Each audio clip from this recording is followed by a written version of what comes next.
laying the groundwork. In other words, how to sell more parts online. Before you start throwing dollars at ads or marketplaces, pause, because most aftermarket brands don't have traffic problem.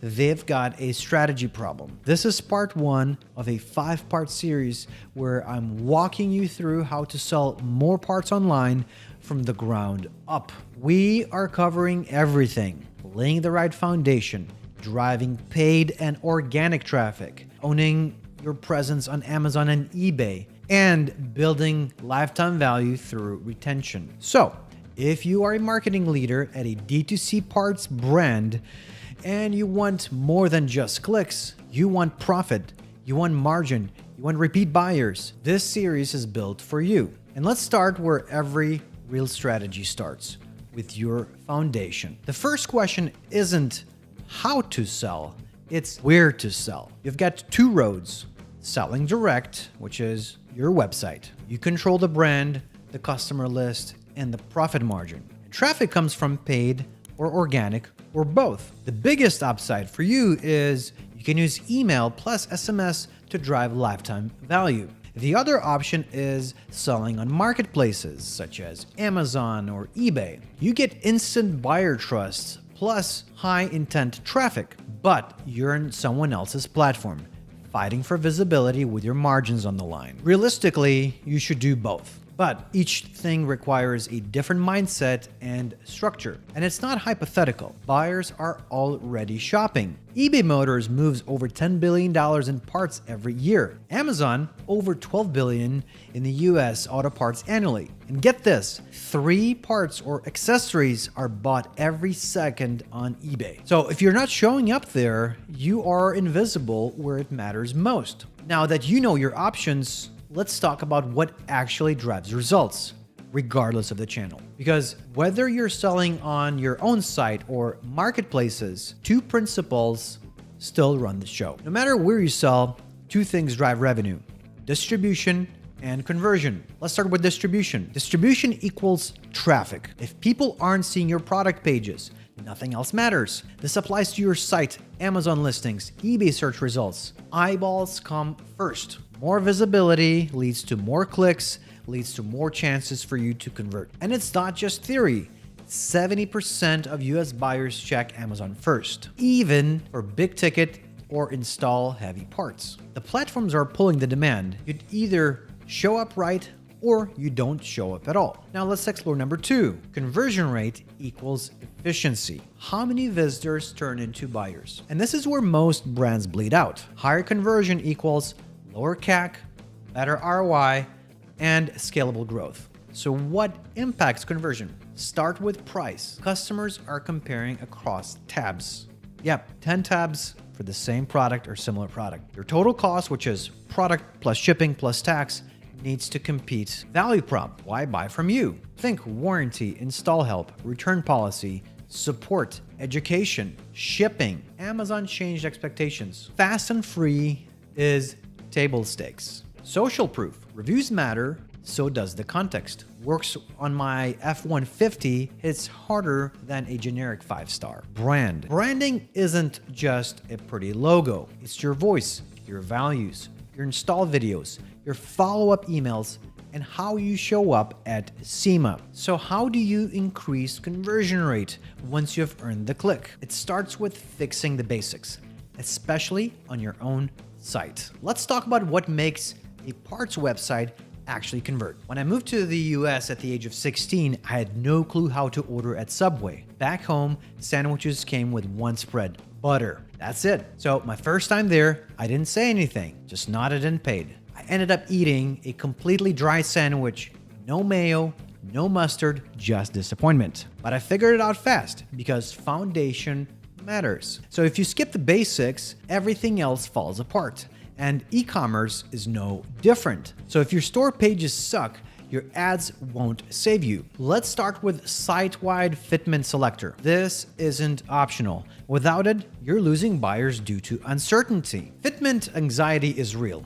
If shoppers don't trust the part will fit, they don't buy. So add persistent, select your vehicle feature. Sync it with your product feed for better shopping ads performance. Fitment builds confidence, but it's just the start. Once they're on the product page, you need to close the deal. That's where page level optimization kicks in. So let's get into it. So most aftermarket PDPs or product detail pages still look like it's 2008. Have verified fitment dropdowns such as year, make, and model, and have multiple images, install angles, packaging, on-vehicle fitment, embedded install instructions such as frequently asked questions or spec tables, review filtering by vehicle. Treat your PDPs like landing pages, not product dumps. All right, so you've got a fitment tool and your PDPs aren't embarrassing anymore. What part of your foundation needs the most work? Drop it in the comments. Is it PDPs, fitment logic,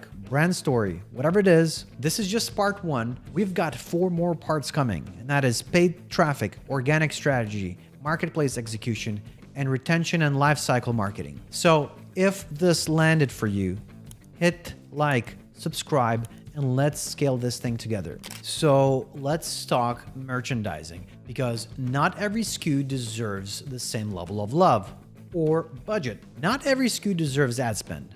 Promote hero SKUs with great margin and proven to sell. Use halo SKUs to drive traffic even if they don't convert. Suppress poor performance, such as products with high returns, low conversion rate, or bad margin. Build kits and bundles to raise AOV and simplify buying. This should shape your Google Ads, meta campaigns, emails, and site structure. Now, once you have sorted out which products to push, there's one more thing that turns browsers into buyers, and that is education. Use education to sell. People don't just need a part. They need to know, does it fit? How do I install it? And what else do I need? Use content as a conversion tool. Think short install videos embedded on PDPs, blog posts or YouTube videos about upgrades, fitment, or common mistakes. What else you will need? Upsells, downloadable cheat sheets, or install PDFs. You're building trust by educating. Now let's double down, because in today's market, in 2025, buyers don't just want it to know if it fits. They want to know if they can trust you selling the product. Trust signals beyond reviews. In 2025, reviews are not enough. Buyers want proof. So start with UGC, where you have customer install photos or videos, mechanic or influencer endorsements, before and after shots, live chat with product specialists, real-time inventory and delivery estimates, such as in stock, ships today, arrives by Thursday. And the more trust you build pre-click, the higher your conversions are post-click. Real-time delivery estimates and live product Q&As aren't fluff. They are trust builders. And in the world where AI overviews are eating up 40 to 60% of Google search results, you need trust before they even click through. And once they buy, your job isn't done. What you do after the sale determines if they come back or if they disappear forever. What happens after the order ships? That's where loyalty is built or lost. Because the truth is, your ads might win the first sale, but your follow-up determines whether there's ever a second chance. Here is what smart brands do after the buy button. Clear communications, such as shipping, tracking, and install instructions. Did it fit? Emails that fuel future personalization. Review requests, but 7 days after install, not 7 minutes after the purchase. Smart upsells based on behavior. Bought pads, recommend rotors in 30 days. Ordered LED headlights, offer fog lights in a bundle. And here is why it works. Email still delivers $36 to $44 per $1 spent. Open rates in the auto space are still sitting at a solid 27 to 33%, with a conversion rate at around 2%. If you want to pair it with SMS, now you're cutting through the noise. Texts get open 90 to 98% of the time in the first 5 minutes. And that's real-time relevance, something Meta or Google can't touch. I joined Lithuanian American Sea Scouts with my son thinking it'll be all fishing and chill. Turns out, give a 7-year-old a paddle and no instructions, and you'll see chaos real fast. Same thing happens when buyer gets their part with no fitment tips, no install guide, no next step. They panic, or worse, they bounce. Follow-up matters, all stop. Whether it's a kayak or a cold air intake, people need to know what to do next. And this is where life cycle strategy wins.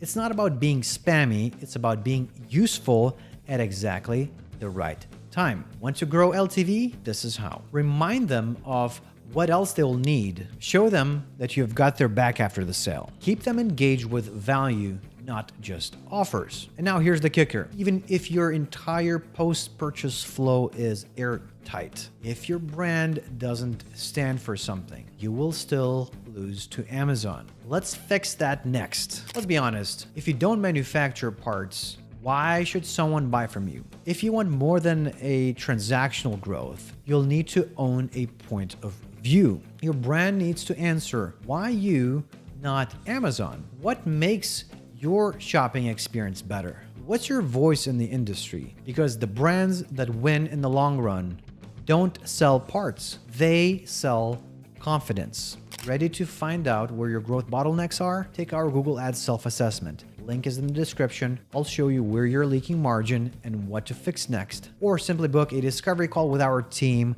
and we'll help you get the foundation dialed in before you start scaling. This is part 1 out of 5, and each part builds on the last. So before you throw the money at ads, make sure your foundation is dialed in. Because in part 2, we are breaking down paid traffic, how to get profitable clicks from Google, Bing, and Meta without burning your budget. Subscribe now, and let's keep building.